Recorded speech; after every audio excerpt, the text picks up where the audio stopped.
دیگر ملکوں میں رہنے والے جو پیپلز پارٹی کے کارکن ہیں ان کی جانب سے بھی ان کی فیملی کو اور انہیں دھمکیاں مل رہی ہیں۔ تو یہ بیک گراؤنڈ تھا سنتھیا رچی اور پیپلز پارٹی کے درمیان جو تنازع تھا۔ اس کے بعد پھر ہم نے دیکھا کہ سنتھیا رچی نے یہ الزام لگایا کہ سابق وزیر داخلہ رحمان ملک نے ان کے ساتھ زیادتی کی، اور یہ زیادتی انہوں نے 2011 میں کی۔ یہ سنتھیا رچی کا الزام ہے، اور انہوں نے یہ کہا کہ وہ ایک ویزے کے متعلق بات کرنے کے لیے رحمان ملک کی رہائش گاہ پر گئی تھی، اور ان کا خیال تھا کہ ان سے کوئی ویزے کے متعلق بات کی جائے گی، لیکن وہاں انہیں پھول دیے گئے اور پھر کوئی مشروب پلایا گیا اور پھر ان سے زیادتی کی گئی۔ اسی طرح انہوں نے یہ الزام بھی عائد کیا کہ سابق وزیر اعظم یوسف رضا گیلانی نے ایوان صدر میں ان کے ساتھ دست درازی کرنے کی کوشش کی، اور انہوں نے پیپلز پارٹی کے رہنما مخدوم شہاب الدین کے اوپر بھی الزام کیا، جو کہ وزیر صحت رہ چکے ہیں، جن کا ایفیڈرین کیس میں بھی نام آیا تھا، جن کے اریسٹ وارنٹ بھی جاری ہوئے تھے۔ ان کے بارے میں بھی انہوں نے اسی طرح کے الزامات عائد کیے، اور اب انہوں نے کچھ اور ٹویٹس کی ہیں، اور ان ٹویٹس میں انہوں نے یہ کہا ہے کہ کچھ اور بھی ایسی شخصیات ہیں، پیپلز پارٹی کو مینشن کیا ہے انہوں نے اپنے ٹویٹس میں، کہ جن کے اوپر وہ سمجھتی ہیں کہ جس طرح سے انہوں نے کہا کہ ان کے ساتھ زیادتی ہوئی یا دست درازی ہوئی، تو انہوں نے کچھ اور شخصیات کی جانب بھی اب اشارہ کیا ہے۔ اب کچھ حلقے یہاں یہ سوال اٹھا رہے ہیں کہ اگر سنتھیا رچی سابق وزیر داخلہ رحمان ملک کے گھر گئی تھیں تو اس کا مطلب ہے کہ وہ رحمان ملک کو پہلے سے جانتی تھیں، کیونکہ ویزے کے سلسلے میں جس نے بھی کوئی بات کرنی ہو یا کوئی ویزے کے سلسلے میں کوئی کام ہو تو وہ متعلقہ جو محکمے ہیں ان کا جو ویزا سیکشن ہے وہ وہاں جاتا ہے، لیکن براہ راست کسی وزیر داخلہ کے گھر جانا جو ہے وہ اس پر کچھ حلقے جو ہیں وہ سوالات اٹھا رہے ہیں۔ اسی طرح کچھ حلقے سنتھیا رچی کے پس منظر پر بھی سوال اٹھا رہے ہیں کہ کیا وہ حکومت کے لیے کام کرتی تھیں یا ریاستی اداروں کے لیے کام کرتی تھیں، لیکن یہ سوال جو ہیں اس وقت کوئی بہت زیادہ اہمیت نہیں رکھتے۔ اسی طرح کچھ حلقے یہ سوال بھی اٹھا رہے ہیں کہ سنتھیا رچی کے ساتھ اگر مبینہ طور پر یہ زیادتی ہوئی اور دست درازی ہوئی تو وہ اتنے عرصے کے بعد کیوں بول رہی ہیں، لیکن آج کی جو مہذب دنیا ہے اس میں اس سوال کو بھی کوئی زیادہ اہمیت نہیں دی جاتی کہ کسی کے ساتھ اگر کوئی جرم ہوا ہے یا زیادتی ہوئی ہے تو وہ اتنے عرصے کیوں خاموش رہا، کیونکہ اس مہذب دنیا میں یہ سمجھا جاتا ہے کہ اگر کوئی بہت عرصہ خاموش بھی رہا تو اس کا مطلب یہ نہیں ہے کہ وہ جرم جو ہے وہ اس کی کوئی شدت کو کم کر کے پیش کیا جائے، یا اس کا مطلب یہ ہے کہ اس میں اگر جو مجرم ہے یا جس نے جرم کیا ہے اس کو کوئی اس معاملے پر بری الذمہ قرار دیا جائے۔ اب اس پورے معاملے کی تحقیقات ہونا کیوں ضروری ہیں؟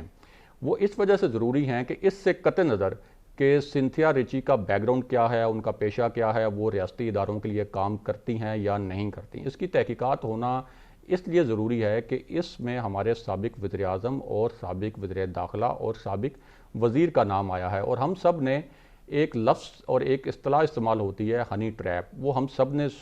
سنی ہوگی، اور اس کا مطلب یہ ہوتا ہے کہ اعلیٰ عہدیداروں کو کسی خاتون کے ذریعے جال میں پھنسانا اور پھر ان کو بلیک میل کرنا بھی، یا ان کو پھر اپنی پالیسی کے مطابق یا اپنی خواہشات کے مطابق ان کو چلانا۔ ہم یہ ہنی ٹریپ کے کیسز جو ہیں وہ دنیا میں ایسے کئی مثالیں موجود ہیں جہاں اعلیٰ عہدیداروں کو حتیٰ کہ وزرائے اعظم کو بھی ہنی ٹریپ کیا گیا۔ ہم بالکل یہ نہیں کہہ رہے کہ یہ کوئی ہنی ٹریپ کا معاملہ تھا، نہ ہی اس بارے میں کوئی شواہد موجود ہیں، لیکن ہم اس لیے کہہ رہے ہیں کہ اس معاملے کی تحقیقات اس لیے ہونی چاہیے کہ اگر کسی ملک کے اعلیٰ عہدیدار کو، چاہے وہ مرد ہو یا خاتون ہو، اگر اس کو کسی مرد یا خاتون کے ذریعے جال میں پھنسایا جائے تو وہ قوتیں جو اس اعلیٰ عہدیدار کو جال میں پھنساتی ہیں پھر وہ اس کو بلیک میل کر سکتی ہیں، پھر وہ ریاستی پالیسیوں پر اثر انداز ہو سکتی ہیں، اور یہ جو اعلیٰ عہدیدار ہوتے ہیں یہ غیر ملکی دورے بھی کرتے ہیں، تو ان غیر ملکی دوروں کے دوران بھی یہ خدشہ موجود رہتا ہے کہ اگر کوئی اعلیٰ اہلکار جن کا رجحان اس قسم کا ہے تو وہ وہاں بھی ہنی ٹریپ ہو سکتے ہیں۔ تو اس پورے تناظر میں اس کو ایک بہت بڑا سیکیورٹی رسک قرار دیا جاتا ہے۔ اب اس کا ہرگز مطلب یہ نہیں ہے کہ سنتھیا ریچی کے جو الزامات ہیں اور یہ جو پورا معاملہ ہے یہ کوئی ہنی ٹریپ والا معاملہ ہے یا اس معاملے پر کوئی شواہد موجود ہیں، لیکن اس ایک خاص وجہ سے اس کی تحقیقات ہونا بہت ضروری ہیں کہ سنتھیا ریچی ظاہر ہے کہ سابق وزیر داخلہ کے گھر بھی پہنچیں، پھر ایوان صدر تک بھی پہنچیں، تو اس پورے معاملے کی اگر تحقیقات ہو جائیں تو اس میں کوئی مذائقہ نہیں ہے، اور خود سنتھیا ریچی یہ کہہ رہی ہیں کہ اس معاملے کی تحقیقات ہونی چاہیے، اور ان کے بقول ان کے پاس اس پورے معاملے کے شواہد بھی موجود ہیں اور کچھ واقعاتی شہادتوں اور واقعاتی شواہد کا بھی وہ ذکر کر رہی ہیں۔ اب پیپلز پارٹی کے جو رہنما ہیں یوسف رضا گیلانی، انہوں نے تو کہا ہے کہ وہ سنتھیا ریچی سے کچھ عرصہ پہلے ہی پہلی مرتبہ ملے تھے اور اس کے بعد ان سے ان کی کوئی ملاقات نہیں ہوئی۔ اسی طرح رحمان ملک نے بھی ان الزامات کو بدنیتی پر مبنی قرار دیا ہے، لیکن یہ الزامات اتنے سنگین ہیں کہ اس بات سے قطع نظر کہ وہ کیوں اتنے عرصے بعد بولیں، اس بات سے قطع نظر کہ وہ کیسے وزیر داخلہ کے گھر پہنچی تھیں اور ایوان صدر تک ان کی کیسے ایکسیس تھی، اس معاملے کی تحقیقات ہونی چاہیے تاکہ یہ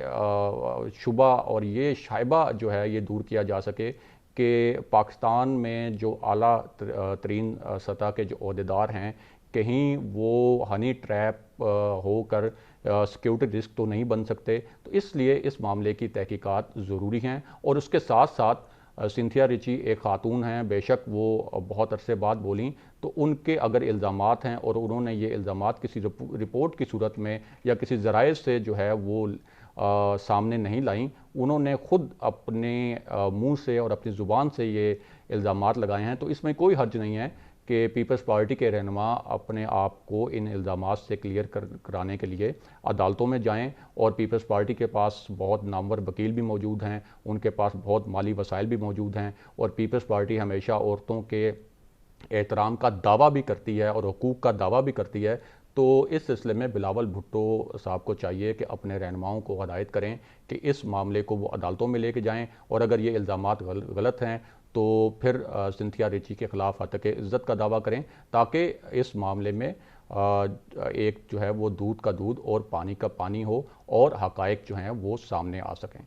ناظرین، آج کے پروگرام میں ہم نے آپ کے ساتھ جو خبریں شیئر کیں، آج ہم نے آپ کے ساتھ جو تجزیہ شیئر کیا اس کے متعلق کمنٹ کیجئے، اس کے متعلق فیڈ بیک دیجئے، اور اگر آپ آنے والے دنوں میں بھی اہم معاملات سے آگاہ رہنا چاہتے ہیں تو ہمارے چینل کو سبسکرائب کیجئے۔ اگلے پروگرام تک کے لیے خدا حافظ۔